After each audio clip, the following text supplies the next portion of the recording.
Merdeka, kembali lagi di Tips Kampus Merdeka edisi Perantauan.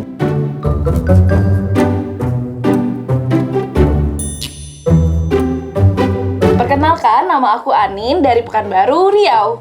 Aku Dale dari Pekanbaru, Riau. Sama ternyata. Jadi karena kita ini perantauan, pastinya nih Dal, awal-awal kita ngerantau itu punya persiapan nih. Yeah. Ingat nggak kita dulu ngerantau itu kemana dan tahun berapa?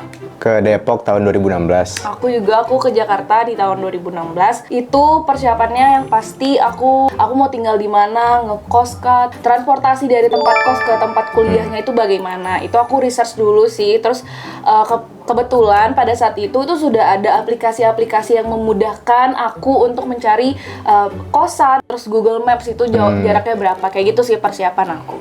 Terus warteg dekat kos apa, laundry dekat kos di mana? Tapi asal kalian tahu, kita tuh kalau aku tuh nggak tahu warteg karena di Pekanbaru nggak ada. Iya, memang nggak ada. Jadi, kita nggak biasa sama warteg, nggak biasa. Kita tuh nasi Padang, langsung warung Padang, nasi Padang, udah. Makanya itu doang, nggak ada pilihan lain selain nasi Padang. Jadi ya kita harus membiasakan diri dengan warteg. Pertanyaannya persiapannya kayak gimana, Dal? Persiapannya itu membiasakan diri dengan makan warteg. Iya kan? Iya. Kan di situ ada lauk usus ayam, kan nggak biasa kan makan usus ayam di Sumatera. Oke, kalau dari aku, karena itu aku waktu itu mau masuk kuliah, jadi memang waktu aku SMA itu udah dibiasain sama orang tua aku itu udah dikasih uang jajan itu per bulan. Jadi buat nanti aku bisa nge-manage sendiri kayak gitu dari SMA. Kemudian waktu aku kuliah, aku juga bareng sama orang tua aku ngobrol itu bakalan uang jajannya mau seperti apa. Kemudian udah dihitung juga berdasarkan dari pemakaian aku, mungkin dari makan, transportasi, kemudian kebutuhan aku juga, bayar uang kosan juga, itu seperti itu udah direncanain bareng sama orang tua juga. Karena memang kan pada saat itu aku belum bisa memutuskan sendiri aku mau bagaimana. Jadi itu udah direncanakan juga bersama orang tua. Itu juga udah dikasih wejangan sama orang tua aku kalau misalnya ada ketika penghabisan uang itu orang tua aku sangat strict banget. Jadi ya kalau misalnya itu udah habis itu adalah resiko aku karena tidak bisa memanage uangnya. Tapi pernah habis nggak sebelum? Sering. Kadang bukan royal ya guys, bukan hedon, tapi kadang ada kehidupan apa ya? Kejadian-kejadian yang tidak terduga gitu. Betul, kan. Contohnya hangout. Nggak, salah satu yang bikin uang cepat habis adalah tiba-tiba di bulan itu teman kita lagi ulang tahun.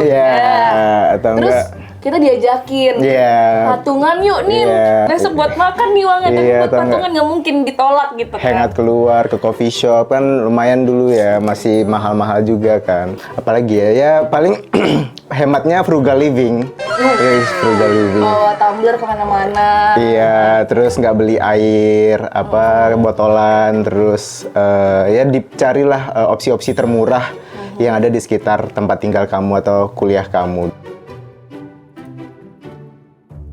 Culture shock pada saat itu adalah yang aku bayangkan di teman-teman kampus aku adalah orang-orang rantau. Tapi enggak, ternyata banyak akamsi. Paling jauh mungkin Bekasi rumahnya ya kan, Lip. Jadi enggak yang banyak yang ternyata tuh dari luar gitu di kampus aku. Dan jadi itu tuh aku kayak langsung harus ke Jakartaan gitu. Kayak tiba-tiba udah ngomong gue lo yang kita masih Kalau kampusnya dia mungkin enggak semuanya Jakarta karena kan mungkin negeri, jadi banyak juga kan mahasiswa-mahasiswa lain yang juga dari luar kota gitu. Kalau misalnya aku kebetulan itu banyak banget itu teman-teman yang dari Jakarta aja gitu. Atau ngomong langsung gue lu ya? Iya, langsung gue lu. Kok ngomong gue lu? Iya. Bukan aku kau? Enggak. Terus habis itu ada beberapa kata-kata yang mungkin ternyata itu terdengar aneh gitu sama teman-teman Jakarta. Salah satu contohnya adalah di Pekanbaru, kalau misalnya kita mau ngomong udah selesai itu, udah siap ujiannya, kan? Udah siap makannya gitu kan? Padahal itu siap-siap mau buat makan. Di sini itu ternyata udah siap itu kayak kita udah mau siap makan nih. Kalau di Pekanbaru itu udah selesai tandanya. Jadi waktu itu aku nanya, udah siap ujiannya? Aku kayak, kita udah selesai. Selesai kelar gitu. Jadi kayak ada kata-kata terus ya es teh, kita di Pekanbaru tuh teh es, ya kan. Terus pipet, sedotan, terus rautan, peruncing, pena, pulpen, gitu-gitulah. Banyak sih bahasnya, tapi kalau misalnya untuk orang-orang, kebetulan alhamdulillahnya itu semuanya super baik, helpful juga, dan mereka sangat-sangat memaklumi aku yang dari rantau.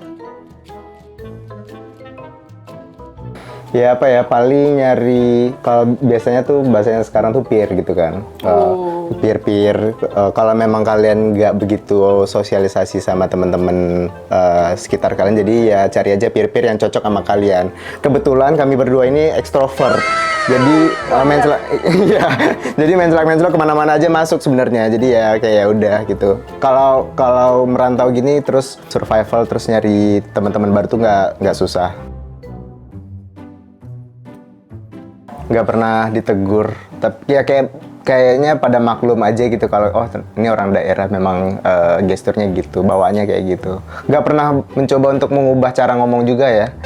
Aku sih nggak pernah ya. Ya udah aksennya aksen Sumatera aja, pakai aja gitu. Mungkin logat memang nggak pernah kau ubah, tapi mungkin yang dimaksud itu gimana kau juga tetap membawa diri sesuai dengan apa yang lingkungan itu. Jangan kayak nggak langsung tiba-tiba kita spotlight gitu kan, datang tiba-tiba nggak baik juga, atau menurut aku juga nggak dibenarkan juga, walaupun betul. Kita di kota kita kayak gini dan itu sah-sah aja, tapi ternyata di mana bumi kita dipijak itu nggak kayak gitu. Jadi kayak tetap dihormati, harus tetap sadar diri, harus apa namanya, tetap adaptif sih, tetap adaptif gitu. Jadi mungkin tipsnya adalah kayak di awal-awal itu pasti kita belajar kalau misalnya ternyata kita melakukan kesalahan, langsung aja cepat minta maaf tanpa harus babi bu. Ya kenapa? Ini biasa aja kok di tempat aku. Menurut aku itu hal yang nggak penting banget, karena memang ternyata kalau di tempat itu adalah caranya seperti itu dan kita tidak tahu, langsung aja cepat minta maaf. Mungkin nextnya jadi pelajaran kayak gitu.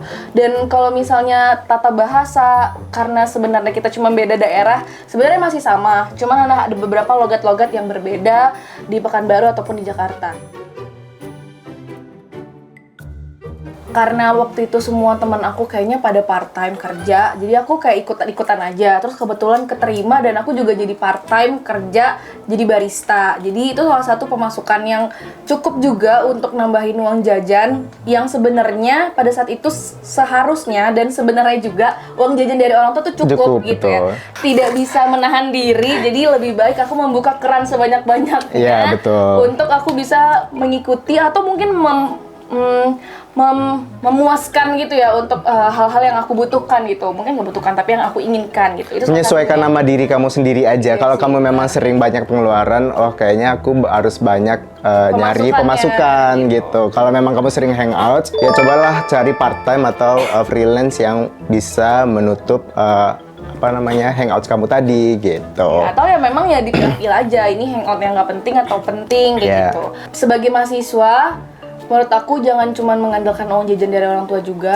Dan kita mumpung masih mahasiswa dan masih muda, bisa mengusahakan waktunya untuk mencari uang tambahan. Boleh cari uang, tetapi jangan tanggung jawab pendidikannya tinggal. Karena itu selain untuk menjadi tanggung jawab pendidikan, tapi itu juga tanggung jawab untuk orang tua kita loh. Itu orang tua kita pasti punya mimpi dan harapan anaknya selesai dengan sarjana. Untuk diri kamu sendiri juga. Gitu. Kalau misalnya aku, hal gila yang mungkin bisa kalian tiru, tapi ini juga nggak gila-gila banget sih. Puasa guys. Puasa adalah salah satu jalan ninja aku ketika uang aku udah habis. Jadi kalau misalnya tiba-tiba teman kampus aku kayak, "Nin makan, sorry lagi puasa." Tidak guilty, tidak. Padahal duit nggak ada. Karena kan kita cuma makannya sekali kalau aku kebetulan nggak sahur, ya udah makan pas malam doang. Jadi kayak itu menghemat banget. Kayak mau diajakin nongkrong lagi puasa pasti udah lemes, ngapain? Aku nongkrong di kafe, aku nggak pesan apa-apa, terus teman-teman aku pada minum milkshake, minum kopi kayak ngapain? Jadi kita di rumah doang gitu. Kalau misalnya sekarang kan udah sangat mudah juga ya guys. Kalau misalnya kalian kangen orang tua juga, misalnya kayak Dale gitu, terus jarang pulang gitu, atau misalnya orang tuanya juga nggak punya waktu untuk bertemu di sini, kita punya grup keluarga gitu. Mungkin bisa saling mengabari, "Ma, aku hari ini kuliah, udah nyampe di kampus nih," kayak gitu. Jadi mamanya juga, "Oh iya, aku ada anak yang lagi kuliah dan sekarang udah waktunya kuliah," kayak gitu. Terus mungkin kalau misalnya nggak bisa setiap hari, mungkin di weekend gitu kan, yang biasanya family time di makan bareng, mungkin kalau misalnya pada saat kalian ngerantau, kalian bisa family time dengan video call bareng-bareng gitu, semua keluarga bisa cerita, update gitu, misalnya di kuliah lagi habis project apa, terus mungkin nextnya kalian bakalan ada project apa juga, terus salah satunya juga ya dari aku tipsnya biar nggak kangen-kangen banget tapi hemat budget adalah minta tolong mengirimkan makanan dari kota asal kalian dan rumah gitu. Biasanya mama tuh seneng tuh kalau tiba-tiba kita bilang pengen rendang, dendeng gitu. Atau pengen kerupuk ininya gitu-gitu. Tiba-tiba pasti itu mama kalian yang mungkin sebenarnya mager banget ya masak rendang gitu misalnya atau apa, itu pasti langsung oke, besok langsung beli daging. Percaya. Pasti yang diusahain. Itu kasih sayang ibu lah gitu. Udah. Terima kasih teman-teman udah mau menyaksikan pengalaman dan tips perantauan dari kami. Kalau misalnya kalian di sini juga sebagai anak rantau, boleh cerita juga di kolom komen. Mana tahu kita saling relate atau mungkin di sini ada Wak Pekanbaru. Segan Wak. Saya rindu yang dulu biarlah berlalu. Jadi mungkin kalian langsung aja cerita. Oke? Kalau gitu sampai jumpa di episode tips Kampus Merdeka lainnya. Dadah. Mama kapan kesini jadinya, Ma? Kalau naik mobil tanggal 25, katanya papa.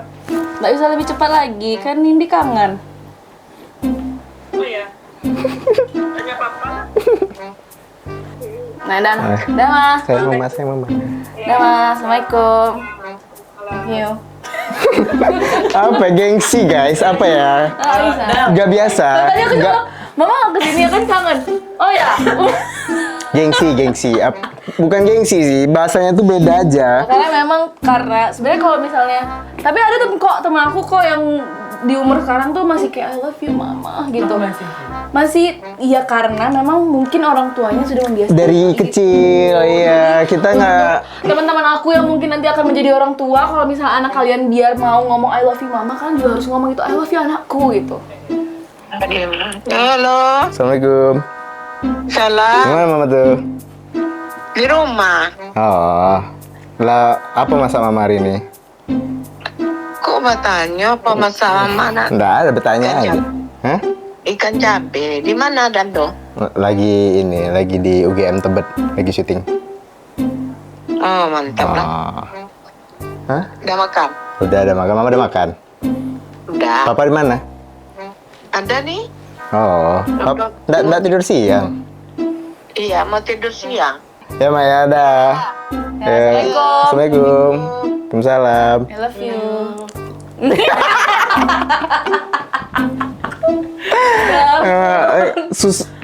Nggak biasa. Aku tapi nanti ke anak-anak aku pasti kayak gitu. Dibiasain. Gitu ya, belajar.